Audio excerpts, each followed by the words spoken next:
Welcome back to Tarot by the Bay. I'm David. Happy 2023, everyone. It's January 4th, 2023. I've been resting, relaxing, recouping from 2022 and haven't put up a video in a couple weeks. And I'm feeling inspired this evening, so we're going to go ahead and put up a couple of videos. So the one pressing one I've had today that I wanted to do was on the selection of the House Speaker. Currently, as of now, there have been 6 votes or so over the last 2 days, with Kevin McCarthy not getting a majority of the votes to become the House Speaker. And I want to ask 2 questions. The first question is, what is it going to take for the Republicans to get the nomination through so that Congress can begin? And the second is, what is Spirit trying to teach us in this moment? And I have to say, from a perspective of the United States as a whole, this isn't helping the U.S. As a matter of fact, it shows that the United States is not a United States, is that we are the divided states. There is so much petty squabbling over this that it's making the U.S. appear weak. And when we appear weak, it empowers other countries or other leaders to press advantages that they wouldn't do otherwise if the U.S. was projecting power. As for instance, the war in Ukraine, if the U.S. was projecting power in defending Ukraine prior to Russia doing the invasion, Russia would not have invaded. Plain and simple. It wasn't going to be worth it. Putin invaded because he thought that the United States over the previous 4 years or so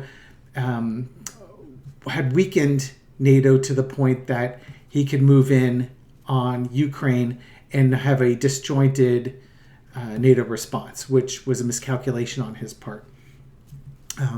You can bet that Xi in China is eyeballing Taiwan big time. They've been doing that for a while, and if the U.S. House is in discord, that might embolden him to make some moves on Taiwan because the U.S. may not have that united government to adequately defend Taiwan. So that's where it's hurting the U.S. My personal opinion, where it's helping the U.S., is that this might very well force compromise between the Republicans and the Democrats. That right now you've got about 20 GOP members who, for lack of a better description, are in an extremist position. Call it the sedition caucus, if you will. And they're holding the GOP hostage. Before they used to hold the Democrats hostage. Now they're holding their own people hostage. And this is what happens when there's rampant gerrymandering. You get more and more extreme candidates in your party because that's how you differentiate yourself from the moderates or the normal run-of-the-mill conservatives. They're not far right enough. So in order to appeal to that base, you move more extreme. And this is what you reap, what you sow. There's been a lot of gerrymandering. There's a lot of documentation on that, and it's been the Republicans that have been doing the gerrymandering, and it's helped them win elections, but not without a price. And now they're starting to pay the price on it, and the country is paying the price on it. I would not want the Democrats to return the favor and gerrymander heavily in their direction, because the same thing will happen with the Democrats. So what you want is you want to get rid of the gerrymandering. You want to return, you want to redistrict such that it's a neutral redistricting. And at that point, the candidates have to run on platforms, on policies, rather than rhetoric and emotions. Okay, soapbox off. Now, let's find out. And I'm not going to ask what McCarthy has to do, because he may not get it. He's not getting any close anytime soon, at least not in the last couple of days. So what do the GOP need to do to advance, to get a Speaker of the House? And I'm going to do a 6-card reading. No, I'm going to do a 4-card on this one, just a general 4-carder. So let's go ahead and move this down. So you can see what I'm throwing down over here. The tower. Good Lord. They have to stop. Everything that they're doing, everything that they're used to doing, they're just going to have to stop and do something different. They have to come up with a new plan of action. There's too much squabbling and fighting going on currently. And they're trying to hold on to what they have as opposed to opening up to something different. And if they want victory, okay, this is a good reading. Now this happens with me often. I don't think this is telling me what they have to do. It might just be describing what's happening now. So I'm going to throw a second reading on this one, but it can be interpreted both ways. And let me go ahead and show the interpretation both ways. Okay, so if we're going to answer the question in particular, this is the signifier card. It's the tower. It's the sudden endings. It's the collapse of the structure. Now, what do the Republicans have to do? They have to collapse the structure that they've spent building up over the past 20, 30 years. They can't just be against Democrats and have that work for them. They're actually going to have to reach out to the Democrats to get a speaker in there because the 20 holdouts prevent them from getting the majority. And so what they're going to have to do is they're going to have to, apparently, they do get along fairly well outside of, sound bites and Fox News or wherever they go to get that, the posturing and the politicizing. So they can work deals out. Congress used to do that in my lifetime. Tip O'Neill, when he led the House in the 70s and 80s, he did that all the time. My dad was a very conservative person. He used to grump about Tip O'Neill. But, without being on the inside, you don't know what deals were being cut. That's when, deals were more 60-40 than they were, 100-0. So they need to change things. Sort of center underneath it, there's too much fighting. There's too much fighting amongst the Republicans, amongst themselves. There's too much fighting with the Republicans and the Democrats.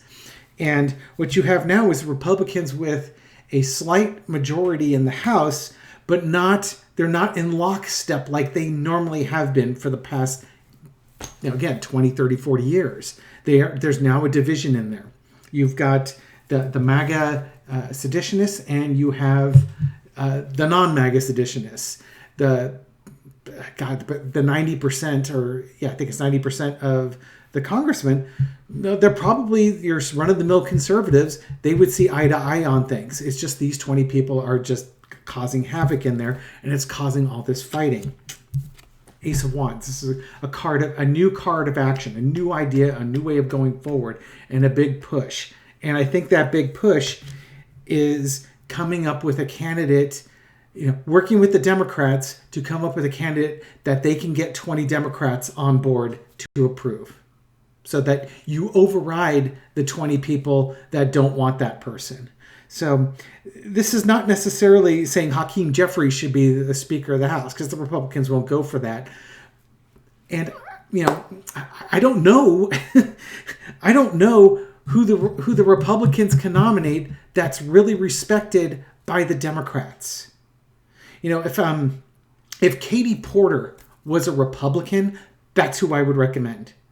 And if the Democrats were in charge and squabbling like this and the Republicans were the minority, if I were a Republican, I'd want Katie Porter as the leader of the House, because she doesn't come across as dyed-in-the-wool liberal. She is somebody who's fighting for everyday people against a wealthy elite people. And if you've never seen Katie and her whiteboard, go to YouTube and watch her take down executives. She's taken down executives at the company I work at.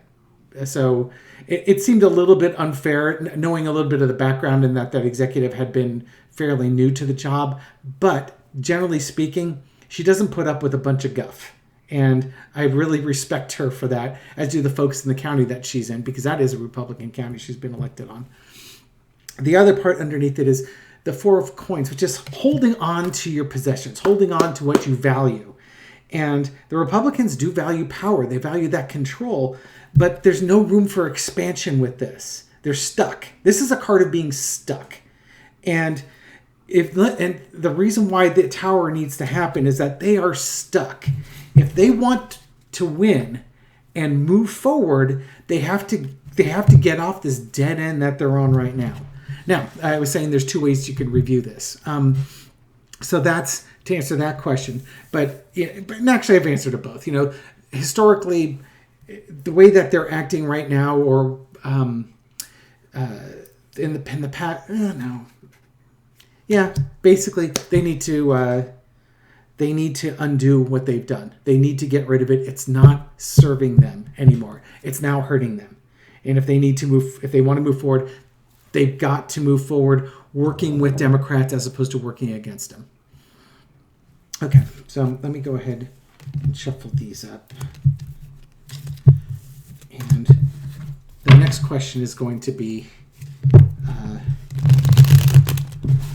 and it looks like it's going to happen fairly soon. The next card on the top I just looked as I was shuffling was the Knight of Swords, and that's charging forward. So at some point, I don't know how long it'll take. Maybe a week of this, where the Matt Gaetzes and the Seditionist Caucus, it becomes readily apparent to the Republicans that they're not reasonable. You can't reason with them. You can't negotiate with them. They're being held hostage by this small group of people, and that they're going to have to reach across the aisle and find a compromise. Liz Cheney could have, if she were still in Congress. Hey, no, she's not in Congress right now. Liz Cheney could be a Speaker of the House. Now, Liz Cheney or Adam Kinzinger, they are dyed-in-the-wool conservatives. I do not agree with their political philosophies even a little. I used to be a Republican for years, but I watched that party just fly right on past me. And I've also, over the years have found out that their motto that they're the party of fiscal conservative and fiscal responsibility. They're the party of keeping the wealthy and the industrial military complex well funded. That doesn't mean that the Democrats are pristine and honorable. It's politics. There's corruption all over, and until you get the old guard out there, the AOCs of the world, I don't think she's corrupted. She's an idealist. She wants a better future. Katie Porter's are that same way. You want people like that, regardless of party, in there, because they're the ones who are going to put policies together that help folks in the United States. And you can think of the Democrats as being the dreamers. They're the ones who come up with the great ideas that help people. And if you have fiscally conservative people say, okay, well, we need to pay for that. How do we do that without making our grandkids pay for it? That's the balance that you need to find. You might have to rein in some of the pie in the sky thoughts to make sure that you can afford it, so you're not taxing or overburdening future generations. There's compromise in there. Okay. I had a cappuccino today. I'm amped. Okay, so my second question was, what does Spirit have for us? What does Spirit want us to know with regards to this process? Why is this happening? Okay, come down and we'll see what Spirit's trying to tell us. Okay, Five of Cups is disappointment. In that, I guess when you compromise, nobody wins. But compromise, as I was mentioning earlier, compromise right now is 100 versus 0.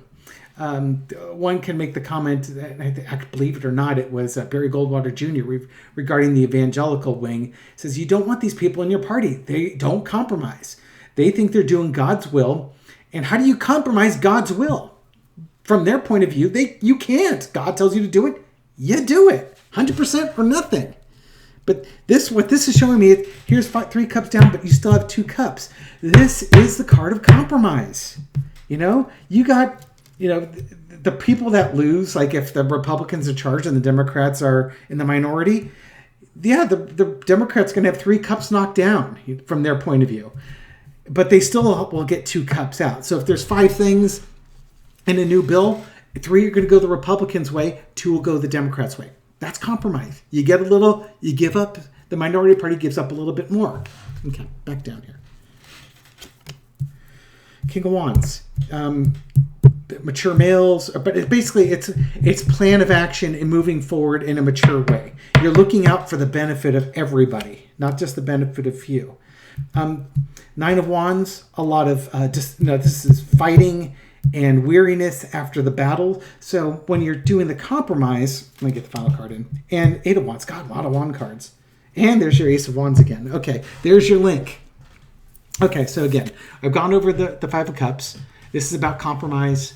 You don't get everything you want, but you get some that you want. Underneath it, in the center, is the Nine of Wands. This is a card of battle, post-battle weariness. This is after the negotiations. The battle's not over. You're gonna have to go to battle some more.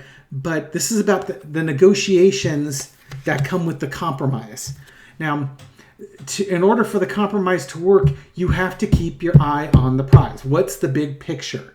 You need to have a plan of action that helps people or moves an agenda forward. Yeah, you may not get everything you want, but the whole idea is that everybody gets something and it's benefiting people. If you're benefiting a small group of people at the expense of a large group of people, that's not the King of Wands.